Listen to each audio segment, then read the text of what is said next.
இன்றைக்கான தேவனுடைய வார்த்தை செம்மைப்படுத்துகிறார். ஏசாயா 26:7 சொல்லுது, நீதிமானுடைய பாதை செம்மையா இருக்கிறது, மகா நீதிபரராகிய நீர் நீதிமானுடைய பாதையை செம்மைப்படுத்துகிறீர். அதாவது நீதிமான்களா இருக்கிறவருடைய பாதை செம்மையா இருக்கிறதா. நீதிமான்கள் என்று சொல்லப்படுகிறது தேவனுடைய இரத்தத்தாலே கழுவப்பட்டவர்கள் எல்லோருமே நீதிமான்கள் என்று சொல்லப்படுகிறார்கள். அப்படி நீதிமான்களா இருக்கிறவர்களுடைய பாதையை தேவன் செம்மைப்படுத்தி தருகிறாரா.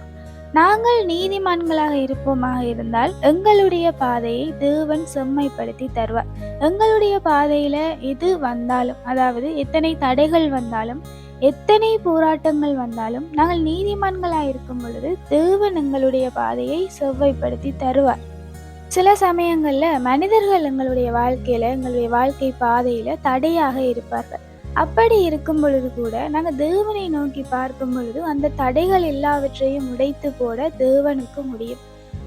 நம்முடைய தேவன் தான் நம்முடைய தடைகளை உடைத்து போடுகிறவர். உண்மையில் தடைகளை உடைத்து போடுகிறது தேவன் மாத்திரம்தான். எவ்வளவு பெரிய வெண்கல கதவாக இருந்தாலும், இரும்பு தாழ்பால்களாக இருந்தாலும், தேவன் அவற்றை எல்லாம் உடைத்து முறித்து போட்டு எங்களுக்கு வழிகளை உண்டு பண்ணி தருவார்.